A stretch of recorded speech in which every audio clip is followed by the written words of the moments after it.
Hello and welcome back to the Euro 2020 vlog. My name is Reese, and yeah, today we're going to be talking about the last 24 hours and what a 24 hours it has been. We've seen Wales crash out of the tournament 4-0 to Denmark.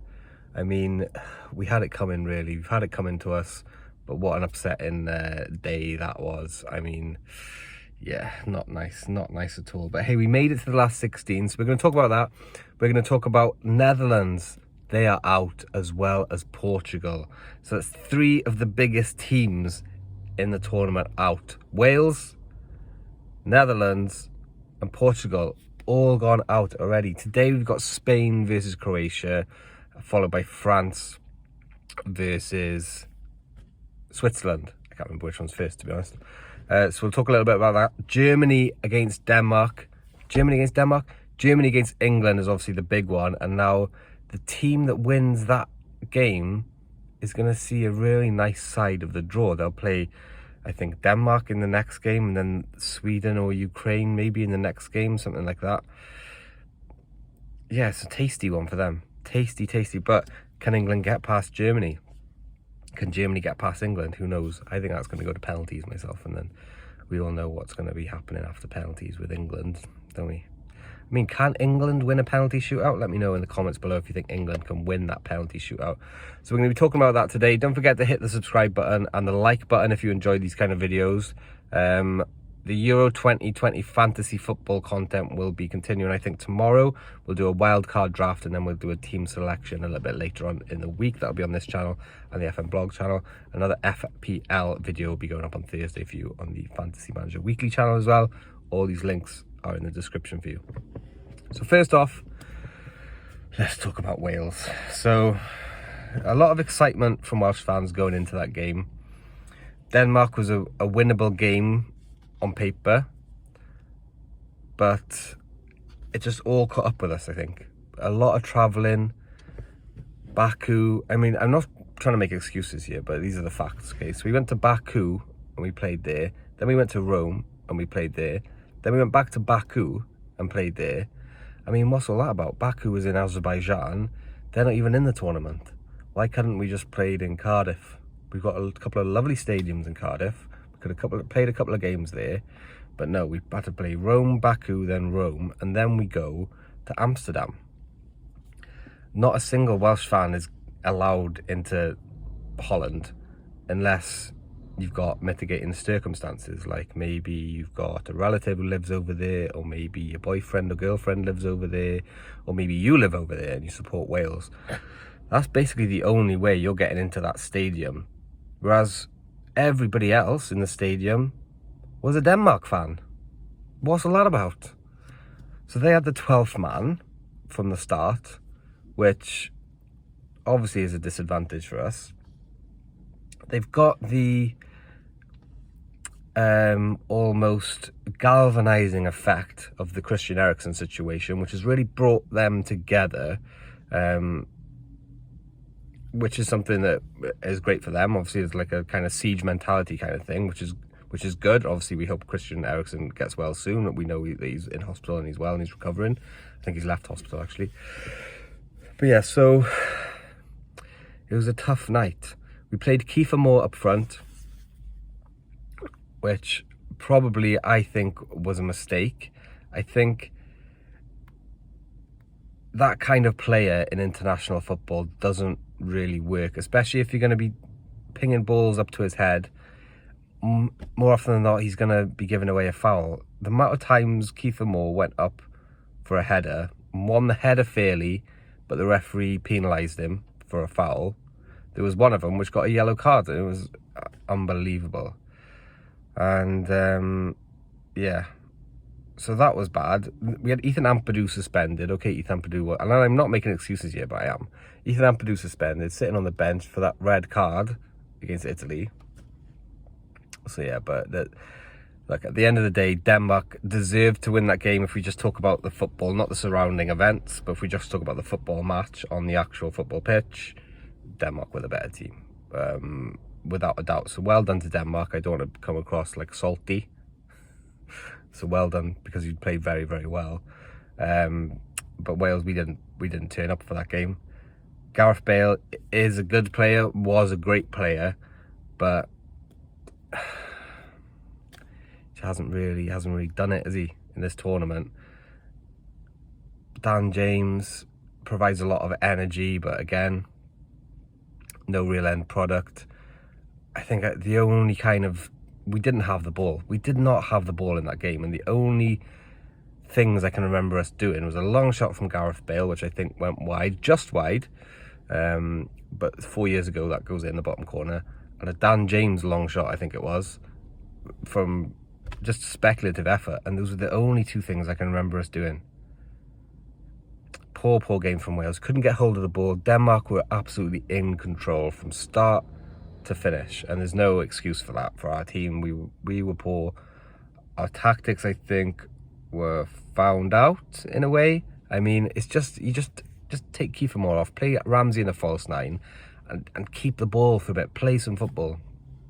You got some good passes of the ball. You got players like Harry Wilson, Dai Brooks, Dan James, Aaron Ramsey, Gareth Bale, Ethan Ampadu. These are top-class players. Well, in and around top-class players. So, yeah, it's disappointing. So that was disappointing for Wales to go out. But it's nice to be in a tournament. Like I said before in the vlog before, we're just really happy to be involved in these tournaments. And we give everything we got. And the red card at the end there was just, I'd rather go out fighting than not at all. So, well done to the boys for getting this far. Let's go again now. Let's make some changes in maybe the way we play football, or maybe sort the Ryan Giggs situation out, because back him or sack him, innit? Do you know what I mean? I mean, sort that out. Maybe give the Rob Page the job, or give it to someone else. And let's move forward with Welsh football. So that's Wales put to one side.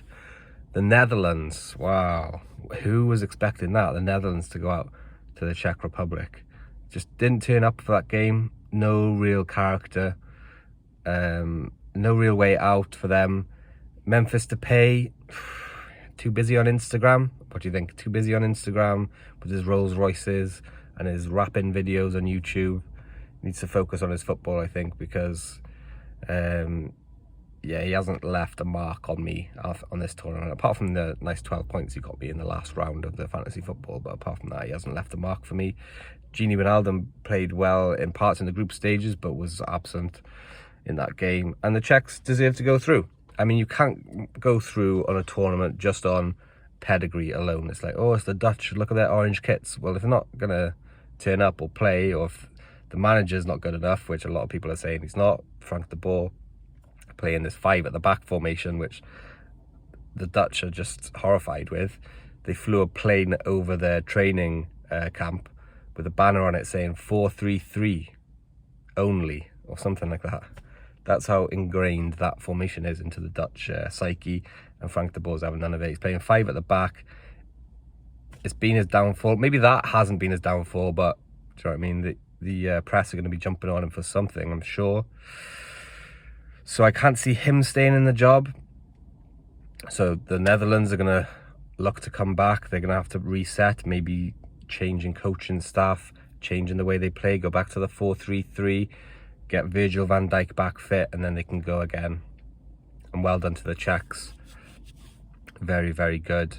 I can see him doing the business in the next round. I can't remember who they play, but they performed well consistently, and they're not like world beating like individuals and stuff, but like solid team with decent performances. Who's next? Who went out? Oh, it was Portugal, Belgium, wasn't it? I watched the first half of that game, and Belgium were in control, as you would have thought, with their passing and possession and stuff like that. But Portugal looked dangerous every time they kind of countered. Although at the start they were very slow to counter and slow build-up, etc. But then after about 20 minutes, they were getting really aggressive in the tackle, and Ronaldo was getting free kicks and chances, and they were looking the most dangerous to score. Whereas Belgium would get the ball, play it nice and pretty around the middle of the park, but never really have any threat, even though they've got that big man Lukaku up front, who spent a lot of time on the right wing, I noticed. But then you've got the Thorgan Hazard goal, and that's it. Once a team like Belgium, who play in that style and we have that quality, get a goal in front, that's when I think it becomes very difficult for a team who play like Portugal, who want to play like Portugal, and the counter-attack, it becomes a bit difficult there. So if you look at the stats, the XG tells you Portugal should have won that game and Belgium shouldn't, but that's what it is. Portugal should have been more clinical. I had Ronaldo in my fantasy team. I don't regret it. I do. 2 points. But yeah, so Portugal go out. At the end of the day, one of them was going to go out, Portugal or Belgium. So well done to Belgium on that one.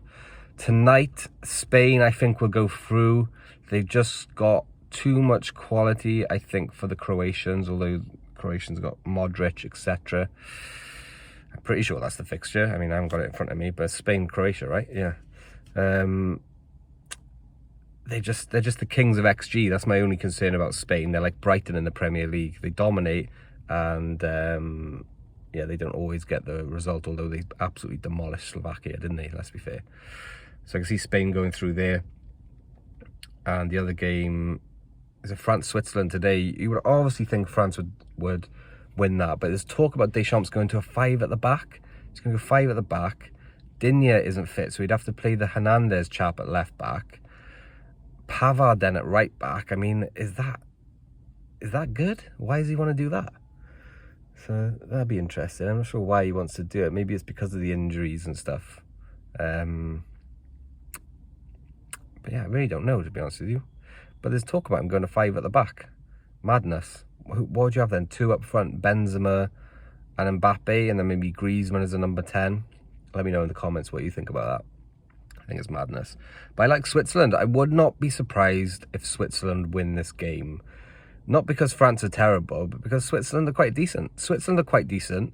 France are really good, but I don't think the margin in between is big enough for me to be surprised by Switzerland winning on a one-off game, for example.